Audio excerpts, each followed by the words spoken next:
High above the world, clouds drift like silver sails, and Mount Olympus rises in shining majesty.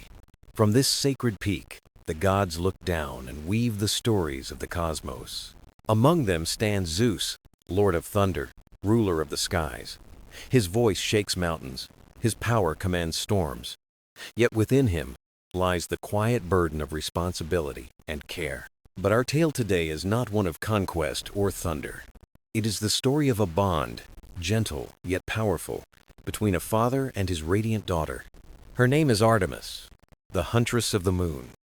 She walks in forests, guards the young, and carries the calm glow of silver light through the darkest of nights. Their story is not about struggle, but about harmony. It is about trust given by a father, and freedom embraced by a daughter who chose independence and compassion. So, as you listen, imagine the moon shining above your path. Its light has guided travelers and dreamers for centuries, a quiet reminder of Artemis's gift. Welcome, then, to the tale of time's Zeus and Artemis, the bond with the Huntress of the Moon. Asterisk. Close your eyes and imagine a sky filled with stars so bright they seem alive. This is where the story begins. Long before Artemis became the Huntress of the Moon, her mother was Leto, a goddess of quiet strength and beauty. She carried within her two divine children, and the world itself seemed to hold its breath. Leto's journey was not easy. She wandered across the lands, seeking a place to give birth. Seas grew restless, the earth trembled, and doors remained closed. Yet through every trial, Leto remained graceful. She never lost her calm. Her strength came not from thunder or fire, but from patience and inner light. At last, the floating island of Delos rose gently from the sea. Small and humble, it was pure, untouched, and sacred. Here, Artemis came into the world. Her birth was not loud or fiery. It was quiet. A silver glow filled the air, as though the moon itself leaned closer to welcome her into life. Those who witnessed her birth whispered of her eyes. They carried the calm of the night sky and the promise of gentleness to come. From Olympus, Zeus looked down upon his daughter. In Artemis, he saw strength without fury, purity without fragility, and a rare balance beyond thunder. For though Zeus ruled the day with his lightning, Artemis would light the night. She would guide wanderers through darkness with calm and steady radiance. Artemis was born first, and with her first breath she found purpose. With gentle hands, she helped bring her twin brother Apollo into the world. Imagine that moment.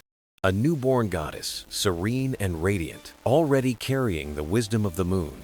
The island of Delos became sacred forever.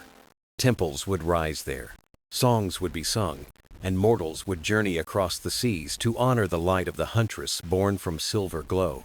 Zeus, often a figure of might, felt a gentler pride. Not pride of conquest, but wonder. He knew Artemis was unlike any other of his children. He did not see her as a tool of Olympus or a pawn in divine games. He saw her as a daughter destined to walk her own free path. From the start, Zeus granted Artemis a rare gift: freedom. She would not be bound to a throne, but free to roam the forests and mountains. She would guard what was pure, protect what was fragile, and bring peace to the untamed wild. This was her purpose, chosen and embraced. Her birth was more than an origin. It was the beginning of a bond, built not on power or duty, but on trust and respect between father and daughter. In giving her freedom, Zeus honored her spirit. In embracing independence, Artemis revealed the strength of compassion and the courage of solitude. From the silver light of Delos, a harmony was born. Thunder might shake the skies, but the glow of the moon would always follow, calm and eternal. That night marked not only the birth of a goddess, but the birth of a bond written across forests, mountains, and every starry night sky. When Artemis first opened her eyes, her presence was like a calm breeze across the heavens. The gods marveled at her purity, strength, and serenity from the very beginning. But what mattered most was how her father, Zeus, chose to honor her. The bond between them would not be shaped by authority, but by trust. He saw in her something rare. Zeus was a ruler, a god of thunder. He commanded storms and controlled the skies. But when he looked at Artemis, he did not see a subject. He saw a daughter destined for freedom. So, Zeus decided to give her gifts, gifts that were unlike any he had given before. These gifts were not for power, but for freedom, allowing Artemis to grow into who she was meant to become. The first gift was eternal youth. With this blessing, Artemis would remain unchanged through the ages. Her face would forever radiate, untouched by time. Her spirit would remain unburdened by decay. The second gift was freedom itself. Unlike many gods, Artemis was not bound by roles or duties. She could choose her own path, roam where she wished, and live as she desired. The third gift was dominion over the wilderness. Zeus knew Artemis's heart was drawn to nature. He entrusted her with the guardianship of the wild, protecting animals and guiding young creatures. Artemis accepted these gifts with grace. She did not boast, nor ask for more. She understood that these were not treasures to hold, but responsibilities to carry. In her silence, Zeus saw wisdom. In her humility, he saw strength. Father and daughter, standing beneath the sky of Olympus. Zeus with thunder, Artemis with the calm glow of the moon. Between them was a bridge of trust, not chains of expectation. It was rare to see Zeus give freedom so willingly. Perhaps he recognized in her what he himself could never be. Artemis was free from the storms of desire, content in simplicity, yet powerful in her own way. She was a reflection of balance, and Zeus honored that balance with his gifts. From that moment, Artemis walked her own path. The forests were her temples, the rivers her hymns. The moon was her crown, and with each step she carried her father's blessings. These gifts were symbols of respect, not control. They told a story of a father who knew true love was not in command, but in letting go. Zeus allowed Artemis to be herself. In doing so, their bond grew strong, a bond of harmony, not conflict. Artemis's independence was a gift, not rebellion. Her freedom was permission, not defiance. Zeus's love for Artemis was not in keeping her bound, but in giving her the strength to live as she was meant. And in this, their bond would echo through every moonlit night and forest she touched. For while Zeus ruled the thunder, Artemis commanded the quiet strength of freedom. And that, perhaps, was the greatest gift a father could give. Night after night, the sky unfolded like a vast canvas.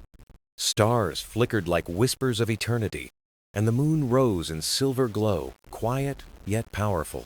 For Artemis, the moon was not just a light in the heavens. It was her companion, her mirror, the eternal reflection of her spirit. After receiving her father's gifts, Artemis longed for something more.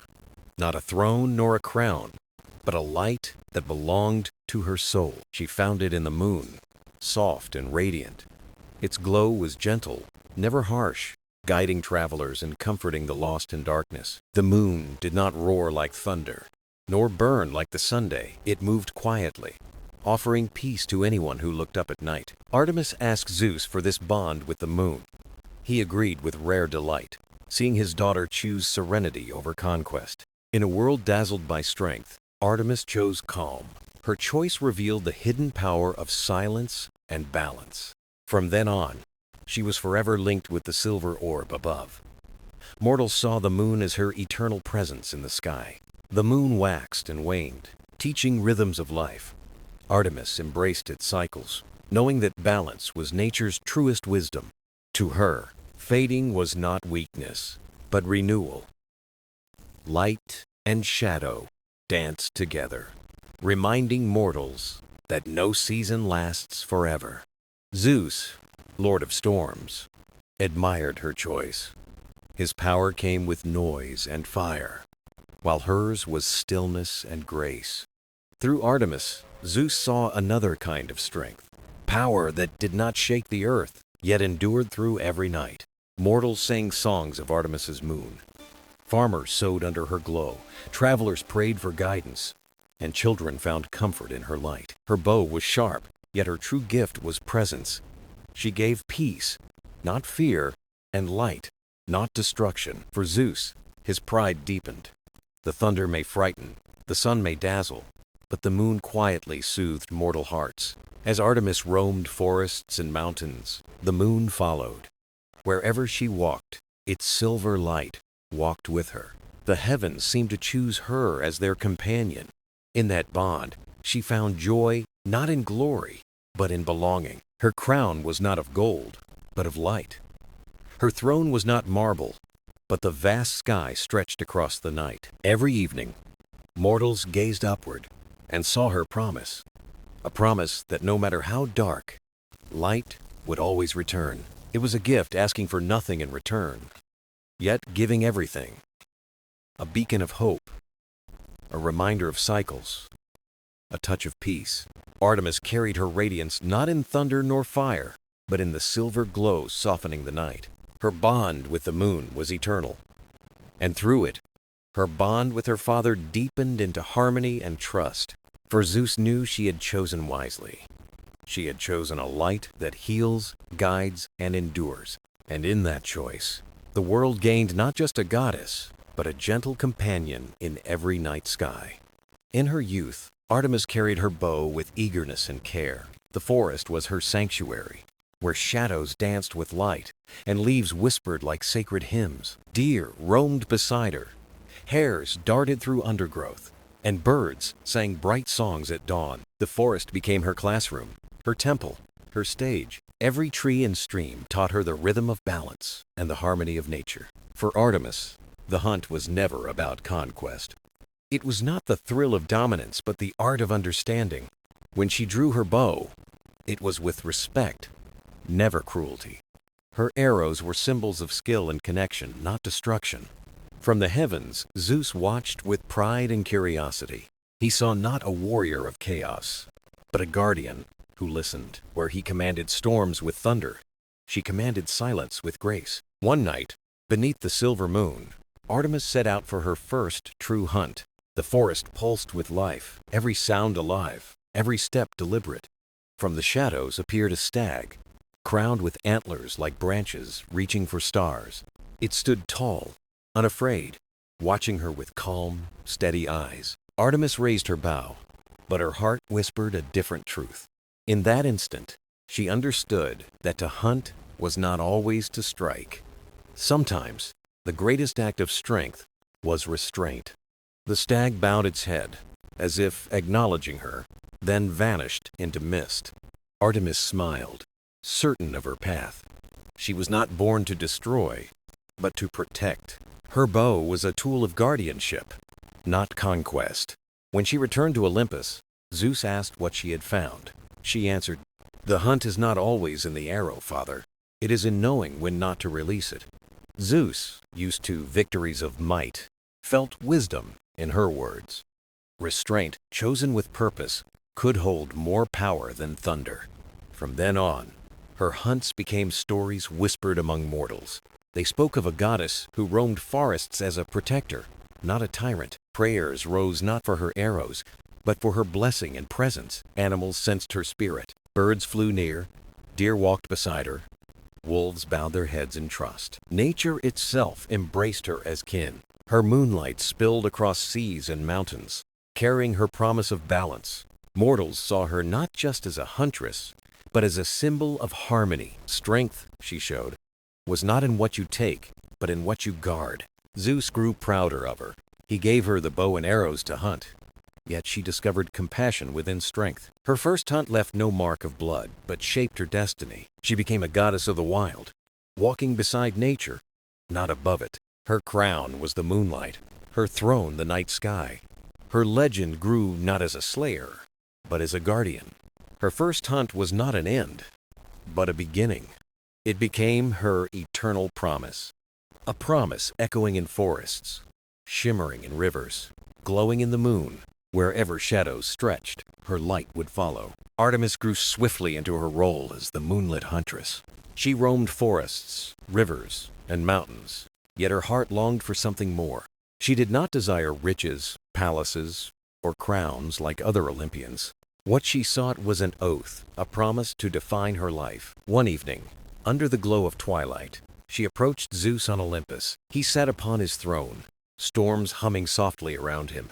Zeus looked into her eyes and saw not ambition, but resolve. "Father," she said, "grant me this.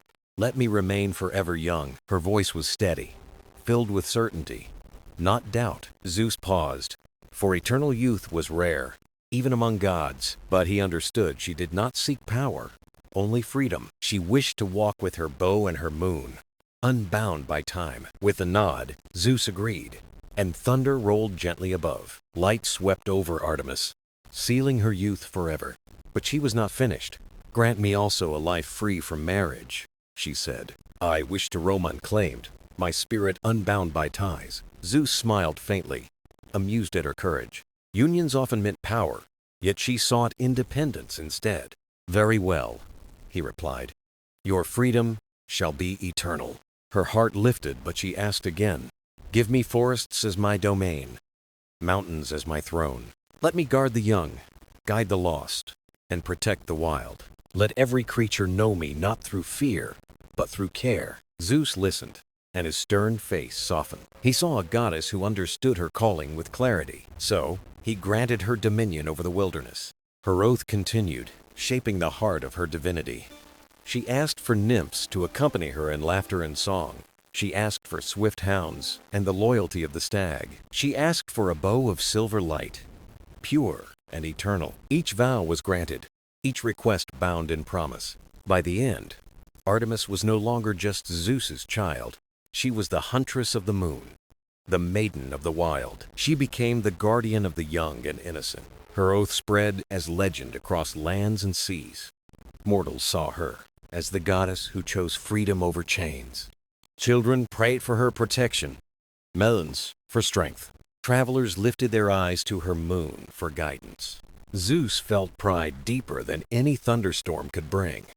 His daughter had chosen not conquest, but compassion. She had asked not to rule above others, but to walk beside them. That night, Artemis stepped into the silver glow of her moon. Her vows were not burdens, but eternal promises. Promises to mortals, to forests, to rivers, to herself. Her voice of care would echo across centuries. And so, Artemis became eternal, not just in youth, not just in freedom, but eternal in the hearts of all who found solace in her light. Artemis was never meant to walk her path alone. Though she loved freedom, she knew the wilderness was alive with voices of wind, leaves, and streams. She asked for companions who could share her vow. From the mountains came the nymphs, spirits of rivers and forests. They were swift, graceful, joyful, with laughter like music. They followed Artemis, not by command, but by love for her mission. Their steps were light as deer upon moss, their voices bright as dawn. Together, they circled her like sisters of the hunt. They sang by moonlit lakes and wove garlands from wildflowers. Their joy filled forests with warmth, reminding mortals of simple beauty.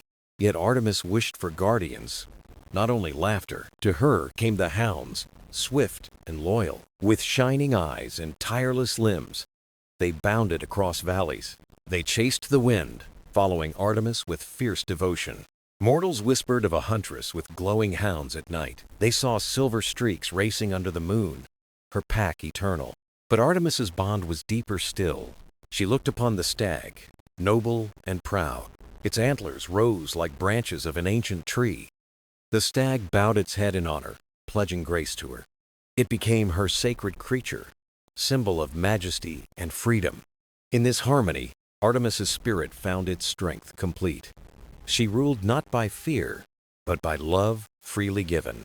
The nymphs adored her kindness, the hounds her guidance, the stag her respect. Together they roamed valleys where rivers glistened and forests glowed. Where Artemis walked, peace followed like a shadow of light. Creatures of the wild felt her as guardian, not conqueror. Mortals told tales of the radiant huntress under the moon. They spoke of her silver bow shining like a star. Her arrows did not wound, but reminded the world of her watch. Her companions became part of her legend forever. Nymphs laughed like wind, hounds howled with the night, and the stag stood proud. Children prayed to her for safety before entering forests. Maidens saw her as a symbol of freedom and strength. Even kings whispered prayers for blessing, not conquest. Though young, Artemis carried herself with timeless grace. Her companions were joy, but also the heart of her vow. She was not alone. Her bond was her greatest strength. Zeus looked down in wonder at her choices. Other gods sought temples, power, and thrones. Artemis sought harmony and the love of the wild. She had woven a family not from power but devotion. Under the moon, with silver bow and companions beside her, she glowed, and thus her legend deepened, eternal sister to the wilderness. The moon had always been a lantern in the night sky. It guided travelers, lit the forests, and softened the darkness. But under Artemis's touch, the moon became far more. It became her mirror, her crown, her eternal companion. One night, Artemis stood on a mountain peak. The stars glittered above, the air sharp and still. The moon shone bright, casting silver paths on earth. She raised her hand as though greeting an old friend. A gift appeared, a bow of pure silver light. It was not forged by mortal hands or earthly flame. It was born of night whispers and starry breath. The bow glowed in her grasp, weightless and alive. Artemis smiled, for she knew its meaning. It was not a weapon for war or destruction. It was a promise of balance and protection. When she drew its string, no arrow was needed. The bow sang and released threads of silver light. These arrows pierced not flesh, but illusion. They carried truth, clarity, and guidance through the dark. Lost souls could find their path by her glow. Shadows fled when her silver arrows took flight. The hounds circled, sensing the sacred power. The nymphs gathered, hushed in wonder. Even the stag bowed, honoring the bond with the moon. From Olympus, Zeus watched with pride. He saw the bow made her not fierce, but whole.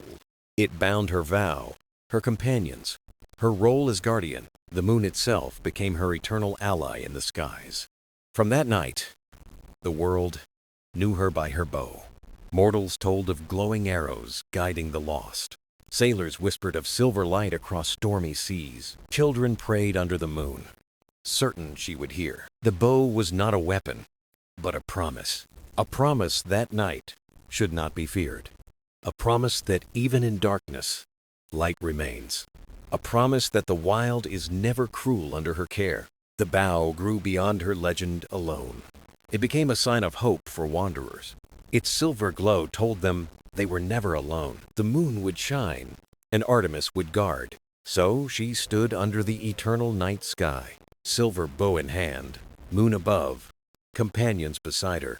The goddess of the hunt became far more. She was keeper of light within darkness, guardian of all who dreamed beneath the stars. Artemis never walked alone, though she was known for her independence. She chose companions who shared her love for freedom and the wild. These were her maidens, her nymphs, her eternal sisters of the hunt. They came from forests, rivers, and mountains, drawn by her light. Some were daughters of minor gods, some born of the earth itself. Others had once been mortal girls longing for life beyond the ordinary. Together, they followed Artemis into the silence of the wild. Each maiden swore an oath to remain free and unbound by mortal marriage. They lived with purity, loyalty, and courage as their guiding vows. At dawn, they rose with Artemis, moving through misty forests. Their laughter echoed in valleys as they practiced with their bows. Hounds raced ahead, and the air thrummed with wings and rushing waters. Unlike Olympus, her circle had no crowns or hierarchies to divide them. All were equal, bound not by rank but by devotion to Artemis. Even the smallest nymph had a voice, and the timid found courage. Zeus watched with quiet pride at the freedom he had granted her. He saw how she built not power, but trust and companionship.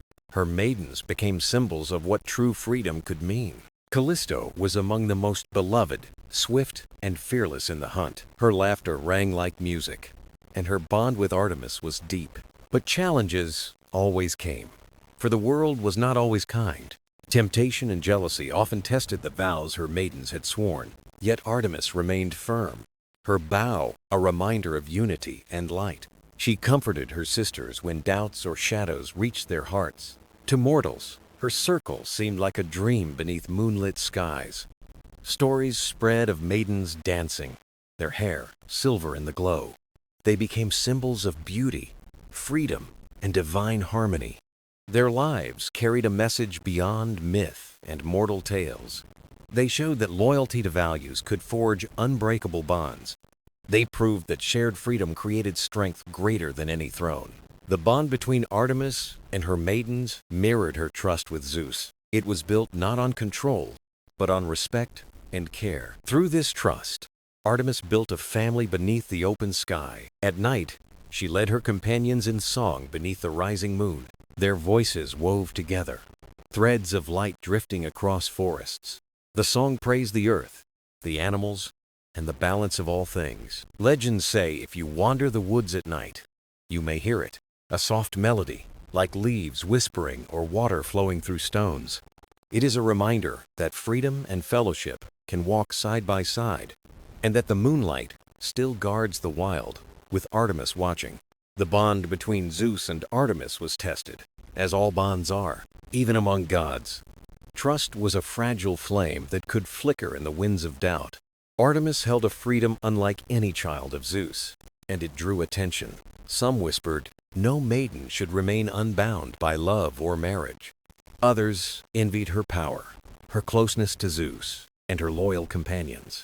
Yet Artemis stood steady, her spirit unwavering beneath the silver moon. One trial came when proud hunters claimed they could rival her skill. They boasted their arrows were straighter, their steps swifter in the wild. Artemis answered not with anger, but with calm strength and grace. She invited them to the forest beneath the glow of her moonlight. There they saw arrows that flew like music, striking with harmony. Every step she took flowed with the rhythm of the forest itself. The hunters lowered their bows, humbled by awe rather than defeat. They realized her power was not skill alone, but unity with nature. Among the gods, too, jealousy often stirred and tested her freedom. Apollo, her twin, adored her, yet wondered at her bond with Zeus. He asked if she would obey their father in all things. Would her loyalty endure, even if it meant losing her freedom? Artemis listened, her gaze calm as the sea under moonlight. She replied that obedience was not the bond she shared with Zeus. Respect and trust were the roots of their connection, not chains. Zeus had given her freedom, not as a cage, but as a gift. Her words silenced Apollo, leaving him thoughtful and changed. In time, he saw their father's gift was no burden, but a blessing. Another trial came not from others, but from her own heart. She questioned if her vow of freedom was gift or prison. Alone beneath the stars, she searched for answers in silence. She felt the earth breathe beneath her, the rivers pulse, owls call. Her freedom was not emptiness, it was fullness. It was choice. It was space to love without chains, to guide without command. Her bond with Zeus was not power, but trust that let her thrive. With new clarity, she returned to her sisters, her heart alight.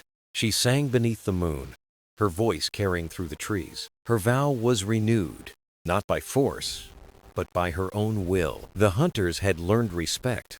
Apollo had seen the truth. Artemis herself had found strength in her freedom once more.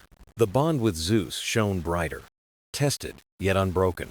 And her story became more than myth. It became a timeless lesson that freedom is precious.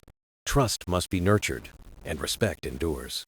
Even among gods, true bonds are built not on power, but on trust. Artemis had faced doubt, envy, and pride. Each trial left her stronger. Her bond with Zeus, like fire that storms could not extinguish. But tonight was different. A night of oath, beneath the silver moon. By the still lake, her maidens gathered close. The moon shone high, its reflection dancing like a second sky upon the water.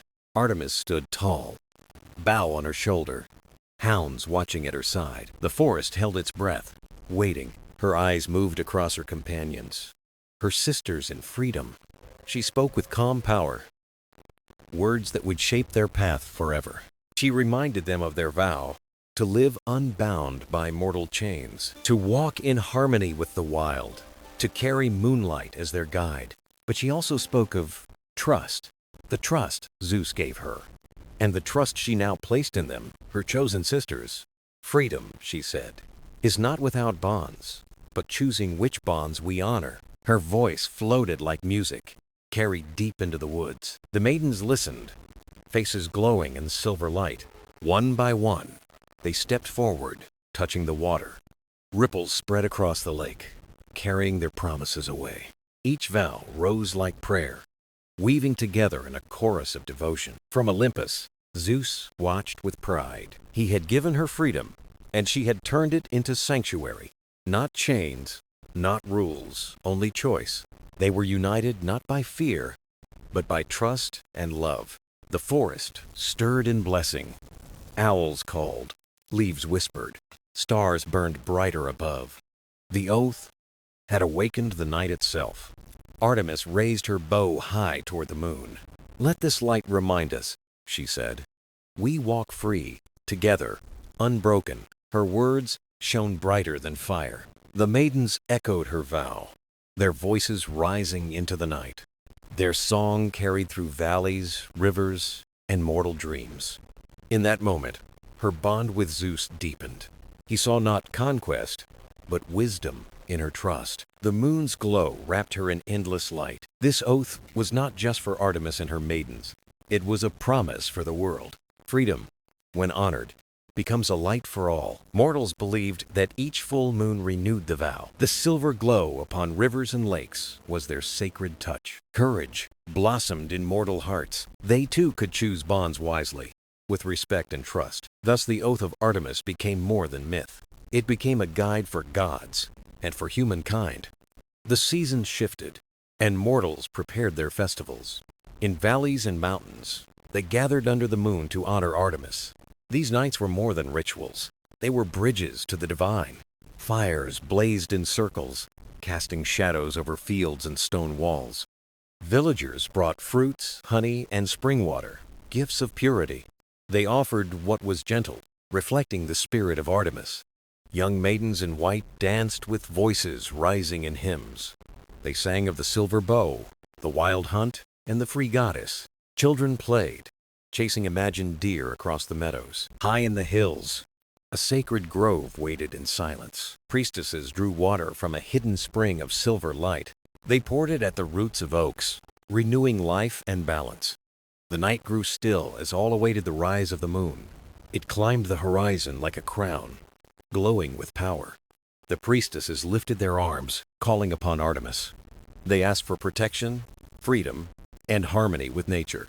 A wind stirred, fires flickered, branches whispered softly. Deer emerged from the forest, calm and unafraid. The people felt her presence, walking unseen among them. From Olympus, Zeus watched, his pride quiet and deep. He saw freedom turned into devotion, trust, and love. Her rule was gentle, her strength subtle, yet endless. Unlike thunder or war, she led with harmony. Her presence touched every heart, every song beneath the moon. The river became the final stage of the festival. People carried torches and placed offerings on the water. Rafts with flowers and lanterns drifted downstream like moons. Children whispered wishes into the current silver flow. Mothers prayed. Hunters promised balance. Wanderers sought guidance. The river glowed with flame, starlight, and human hope. At last, the songs faded and fires sank low. The people walked home, wrapped in calm and protection. The moon lingered, shining silver, a symbol of her bond. Zeus looked on, knowing Artemis ruled through trust. Together, they balanced thunder and moonlight, power and grace. The festival lived on as story and tradition. It whispered that freedom and devotion outshine any crown. The bond between Zeus and Artemis grew with each passing season. The world itself seemed to glow under their harmony. For Artemis, the hunt was never about conquest or power. It was communion, a rhythm as old as the earth itself. In Arcadia's forests, mortals whispered of her presence. Hunters felt her guiding hand when they drew their bows. Shepherds said their flocks calmed under her moonlight. Children believed the woods opened paths just for them. These were not miracles of thunder or lightning. They were gentle threads of care, woven into the world. Zeus saw this and pondered her influence. Not all mortals could hear her voice in the trees. Not all could see her shadow in the wild. He wished to give her a gift that would last. One night, he summoned her to Olympus. She arrived with bow gleaming and hounds at her side. Moonlight followed her like a cloak of silver. Zeus greeted her not as king, but as father. "Artemis," he said, "your hunt teaches balance, yet mortals forget. They take without thought. I will give you a gift, a sign for all." He raised his hand, and stars began to gather. They formed the image of a great stag. Its antlers stretched across the night sky. "Let this be your constellation," Zeus declared. "When mortals see it, they will remember respect." Artemis gazed upward, her heart swelling with joy. "It is beautiful," she whispered softly to him. "But mortals must feel it here, in their hearts." Zeus nodded, his voice gentle with wisdom. "Then give them more than a sign," he said. "Bless them, so they carry your presence within." Artemis returned to the forests with new purpose. She walked valleys, rivers, and mountain paths. Her invisible light touched the land in silence. Animals thrived, rivers sparkled, forests breathed in peace. Mortals who entered felt hushed and reverent. Their steps softened as if she walked beside them. Stories spread of these sacred encounters. Reckless hunters returned with gentler ways. They spared the young, took only what was needed. They honored each life touched in the hunt. Families believed Moonlight carried her protection. Poets sang of her as the breath of night, a guide who never claimed, but always gave. Zeus watched and felt deep pride within him. His constellation shone above as a reminder. Her blessing lived below as a gentle truth. Together, they created a perfect balance. The sign in the sky, the whisper in the heart. The hunt was transformed into sacred harmony, not pursuit, but respect. Not conquest, but balance. Mortals learned that life was bound to life. The moon and stars bore silent witness, and the gift of Artemis lived on forever. The night sky shimmered, restless stars above, as if they sensed a storm approaching. In Olympus, laughter echoed faintly, but beneath it lingered a quiet unease. Zeus sat upon his throne, gaze steady, yet his thoughts heavy with mortal unrest. Wars flared in distant lands, rivalries deepened, and songs once pure now stirred strife. Apollo stood nearby, golden lyre in hand, his radiant face shadowed with worry. "Father," he said softly, "my gift of melody strays. It no longer binds, it divides." Zeus narrowed his eyes, sensing the hidden hand of one who thrived on chaos. From the depths of night came mocking laughter, the voice of Eris, goddess of discord. She had watched harmony bloom, then crept into gatherings, whispering envy and doubt. Her words twisted music into contests, joy into battles, unity into rivalry. Apollo's heart ached, for he felt the shift like a discordant note in song. "Father," he pleaded, "if this continues, my gift will tear the world apart." Zeus spoke, voice low and thunderous. "Then face her, Apollo. Harmony must endure." Artemis stepped into the silver light, her calm presence steady and fierce. "Brother," she said, "discord seeks to unravel, but together we are stronger." Still, doubt gnawed at Apollo. Could music truly withstand the pull of chaos? Eris appeared in dark mist, smiling slyly, her voice sharp as a blade. "Golden One," she said, "mortals envy. Rivalry is truth. Why not embrace it?" Apollo gripped his lyre, steady though his heart raced. "Music is not yours to corrupt." Eris laughed, cruel and cutting. "All gifts can be twisted. That is balance." Apollo shook his head firmly. "Balance lies in unity, not destruction." Her eyes gleamed with challenge. "Then prove it. Let harmony battle discord." Apollo raised his lyre, fingers brushing strings, and golden melody filled the air. Eris answered not with song but whispers, poison threads that twisted his tune. Mortals quarreled, their voices clashing, yet others held to the melody with hope. Artemis released a silver arrow, its note piercing Eris's shadows with clarity. Apollo's song swelled brighter, warmer, pressing against the hiss of discord. Mortals were given choice: yield to envy, or rise together in unity. Zeus watched silently, knowing such battles could never truly be ended. For where harmony exists, discord will follow, seeking to fracture its light. Yet in Apollo's song, resilience shone the power to endure, not to break. Eris retreated, laughter fading, but her shadow lingered close behind. Apollo knew the truth. Harmony must walk with discord, ever tested, never silenced. The gods watched, the world trembling between song and silence, choice and shadow. And in mortal hearts, the battle continued, one fragile, hopeful note at a time. The moon hung full and silver, as though Artemis had loosed her bow and set her light free across the world. The night pulsed with tension, a fragile balance trembling on the edge of choice. In the sacred groves, mortals gathered with hope, with fear, their songs already broken by discord. Some clung to Apollo's harmony, while others leaned toward Eris's whispers of envy. The forest became a stage, and even the heavens leaned closer to watch. Artemis stepped into the clearing, silver crown reflecting her moon's glow. Her presence was serene but firm, carrying the weight of countless stars. She did not raise her voice, for her silence was command enough. Apollo arrived, golden lyre in hand, eyes bright with both dawn and doubt. He looked to his sister, and her quiet nod gave him strength.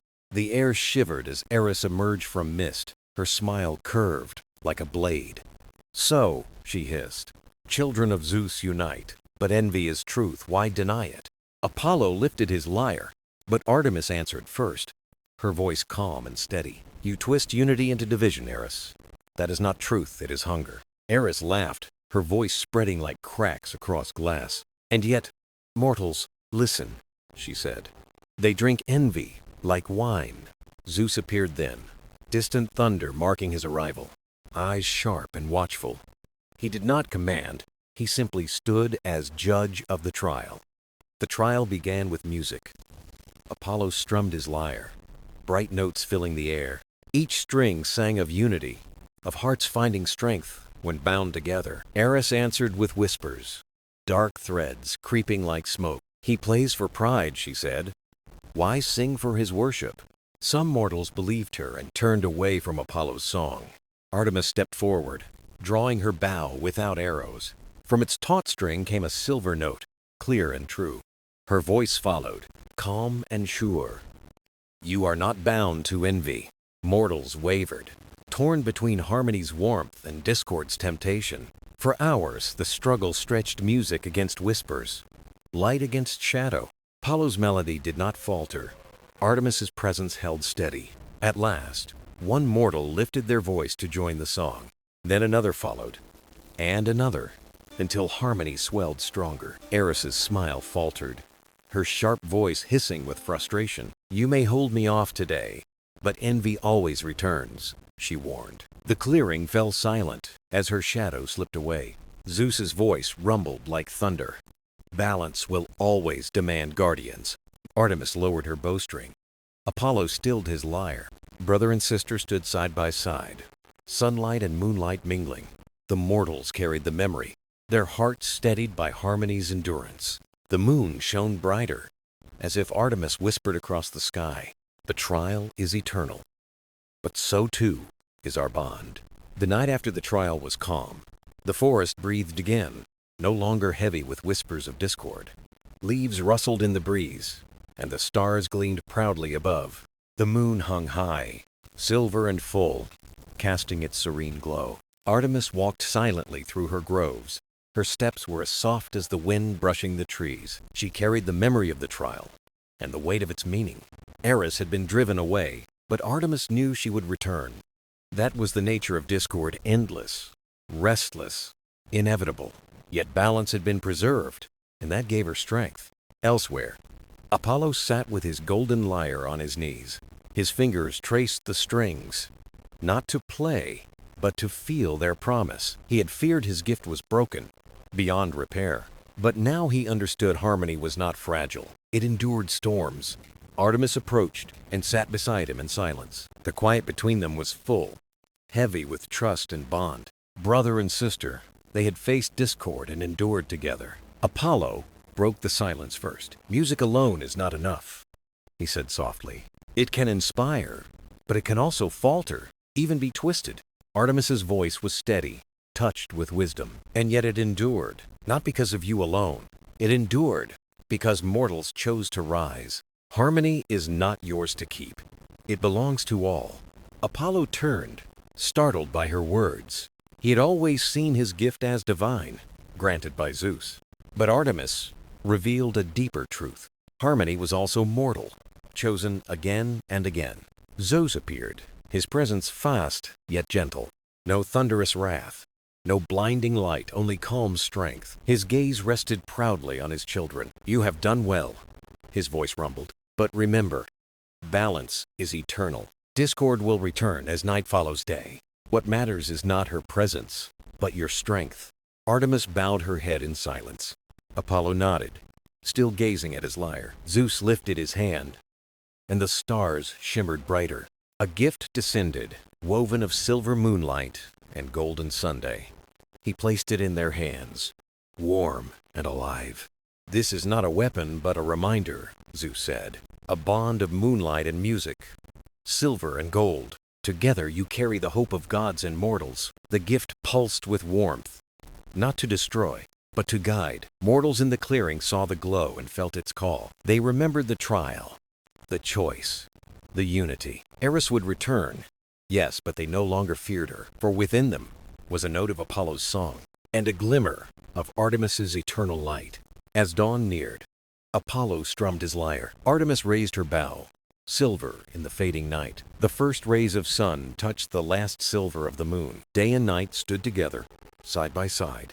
It was a promise written across the heavens. Discord would come again, but unity would endure. Under Zeus's gaze, their bond became legend.